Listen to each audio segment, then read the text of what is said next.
Welcome back. You're still with Perspective, and we're still with Film Kine from Human Rights Watch. I never can get it wrong. Right. Can I come back to this religious extremism and how to handle? Basically, you're saying is that violence beget violence. It's not the good way to run. But how would you do about it then? If they're shooting at you, what are you just supposed to do? I mean, the fact is that the United Nations has enshrined rules and regulations on the appropriate use of force. And the situation you describe, if someone's shooting at you, you can shoot back. What we're concerned about is situations in which large parts of the population are unfairly profiled and then are targeted for unfair investigation or religious or legal sanctions based strictly on their identity or their associations with people who might be suspicious in some way. And I mean, I should say that there have been worrying reports about Denzis over the years. But the fact is that in many ways, the Indonesian government's response to indigenous religious extreme violence, for example, Jamaah Islamiyah, etc., has been quite measured and has been quite effective without blatant and widespread human rights abuses. So I think this is the type of model that needs to be continued, keeping that balance between protecting people, protecting society, at the same time ensuring that those individuals who would do mass violence against society are identified, controlled, and contained.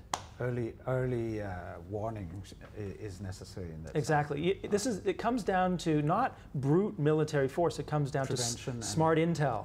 It's investigation. It's shoe leather to make sure you know what's happening before it happens. Right. Okay. Can we talk about something that is equally dangerous than terrorism, corruption, that has been like rotting the core of Indonesia? A lot of people are now actually increasingly fed up with the corruption and calling for a heavier penalty, including the capital punishment for the death penalty. What's there? Well, I mean, why is it there? The situation, obviously, corruption is a huge problem in Indonesia. It always has been, but in varying degree of openness, so to say.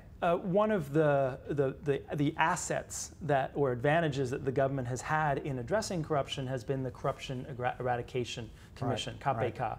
And I think KPK has a fairly well-deserved reputation for being an organization which strictly follows rules of law, very cleanly and efficiently identifies and seeks to prosecute corrupt individuals.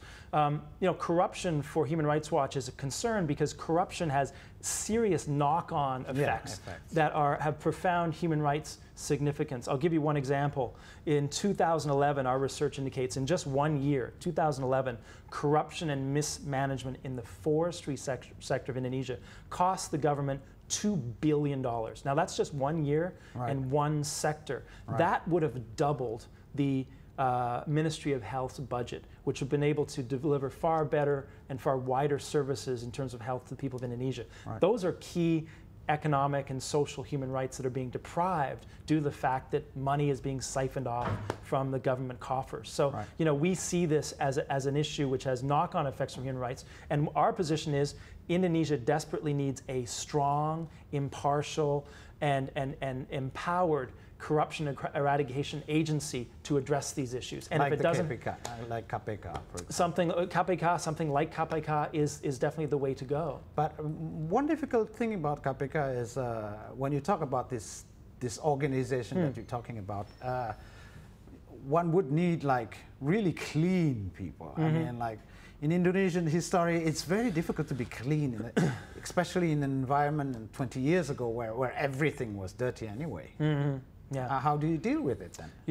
I agree with you, and I do not underestimate the challenge in staffing and maintaining the standards necessary for an effective corruption eradication mechanism or agency. But however, if you take a look at other examples in Asia, if you take a look at Singapore if you take a look at Hong Kong, places that prior to having very strong independent corruption eradication had the same problem and were able to transition. So it's not something you can change overnight, but it's something that you can definitely learn from, you know, people with best standards and apply them here.